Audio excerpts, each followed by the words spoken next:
Laser surgery एक scan है, ये सिर्फ एक मार्केटिंग गिमिक बन के रह गया है। Laser is not just one size fits all solution, it's like giving everyone the same specs number, it won't work. Laser कोई मैजिक वॉन्ड नहीं है जिसकी वजह से हीलिंग फास्ट होती है, लेकिन सर्जरी डेफिनेटली लेजर से ज़्यादा बेटर होगी ऐसा कोई गारंटी नहीं है। Hello friends, I am doctor Azhar, आपका मिनिमल एक्सेस है कोलोरेक्टल सर्जन। इंडिया में 1.5 करोड़ से ज़्यादा लोग पाइल्स और एनोरेक्टल कंडीशन से सफ़र करते हैं, बट आजकल हर क्लिनिक के बाहर एक नया बोर्ड लगा होता है, laser surgery, pain free, scar free, permanent. But what is the real truth behind? क्या लेज़र रियली सेफ है या फिर एक ये मार्केटिंग गिमिक है जो सब कंडीशंस पे काम नहीं कर पाता? कहीं आप भी तो एक गलत ट्रीटमेंट के लिए कन्विंस नहीं हो रहे हैं। आज हम फैक्ट, साइंस और ग्लोबल गाइडलाइंस के बेसिस पे ये जानेंगे कि लेज़र सर्जरी एक स्कैन है या फिर एक रियल सॉल्यूशन है। हिस्टोरिकली इफ वी सी 1900 में सर्जरी का मतलब ये था कि बड़े cuts, painful recovery, hospital stay. लेकिन जैसे-जैसे हमने मिनिमल इन्वेसिव टेक्निक्स को अडॉप्ट किया है, जैसे laparoscopic, robotic, minimal invasive procedures ने पूरा गेम चेंज कर दिया है। उसी का एक हिस्सा है लेजर सर्जरी, जिसमें लाइट सबसे तीखी तलवार की तरह काम करती है और आपको आपके प्रॉब्लम से छुटकारा दिलाती है। बस सवाल ये है कि क्या ये लेजर हर केस में काम करता है या फिर ये सिर्फ एक मार्केटिंग गिमिक बन के रह गया है? देखिए, डीप डाइव करते हैं, let's break it down further.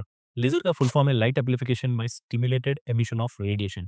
Sounds very fancy, but simple भाषा में हम बोलेंगे तो ये एक स्पेसिफिक वेवलेंथ की एक्सट्रीमली फोकस लाइट एनर्जी होती है जो आपके टिश्यूज को कट या वेपोराइज करती है या फिर सील करती है या स्वेलिंग को कम कर देती है। Piles, fissure, fistula, pilonidal sinus, ये लाइट एक फाइबर ऑप्टिक प्रोब के थ्रू इनसाइड जाके काम करती है विदाउट एनी बिग कट्स।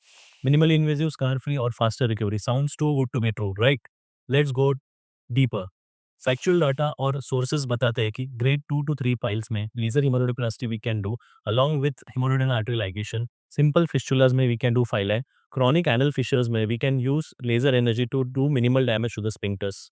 कहाँ पे लेजर फेल करता है या फिर स्ट्रगल करता है? कॉम्प्लेक्स फिस्टुलाज में, जहाँ पे ट्रैक्ट इज नॉन नेगोशिएबल, उस केस में लेजर को बहुत इजीली नहीं यूज कर सकते, but definitely some part of the surgery can be done by the ledgers.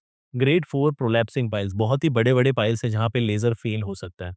ऐसे केसेस जहाँ पे fistulas are because of Crohn's disease या फिर अल्सरेटिव कोलाइटिस, उन केसेस में lasers will not work most efficiently. ये सब सुनकर लग रहा है तो फिर सब लोग लेजर क्यों कहते हैं? Great question. Because laser is not just one size fits all solution, it's like giving everyone the same specs number, it won't work.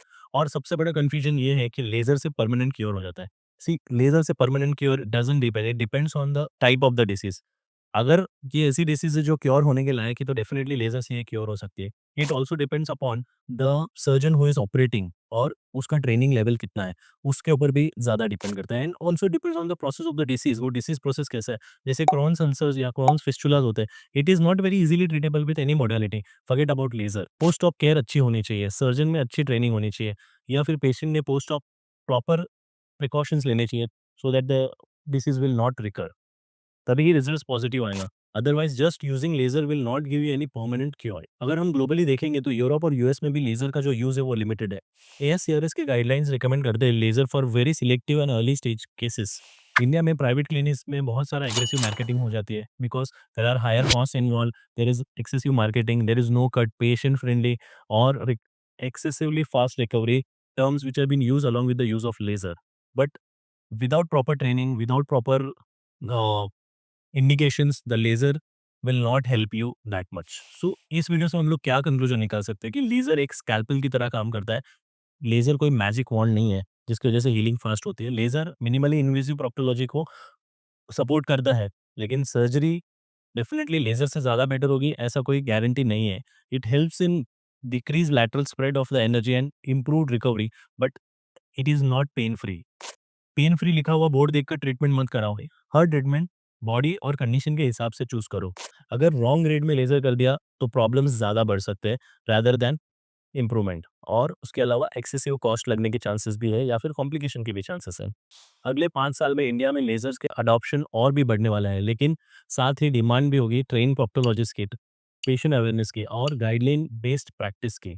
सही इंडिकेशन में लेजर बहुत अच्छा काम कर सकता है, लेकिन गलत इंडिकेशन में लेजर डिजास्टर भी बन सकता है। सो नेक्स्ट टाइम जब आप लेजर सबसे बेस्ट है ऐसे क्वेश्चन पूछोगे तो डेफिनेटली ये सोचो कि वेदर आप ट्रेन इंसान के पास हो या नहीं, वेदर आपकी बीमारी लेजर के ट्रीटमेंट को एमनेबल है कि नहीं। अगर आपको ये ब्रेकडाउन यूजफुल लगा तो डेफिनेटली लाइक कीजिए, अपने फैमिली और फ्रेंड्स के साथ शेयर कीजिए, क्योंकि पाइल्स और फिशुला किसी को भी हो सकता है। अगर आपको real science based health content देखना है तो सब्सक्राइब कीजिए बेयर वाइटर्स को, जहाँ पे हम साइंस बेस्ड हेल्थ अवेयरनेस को प्रमोट करते हैं। Thank you so much.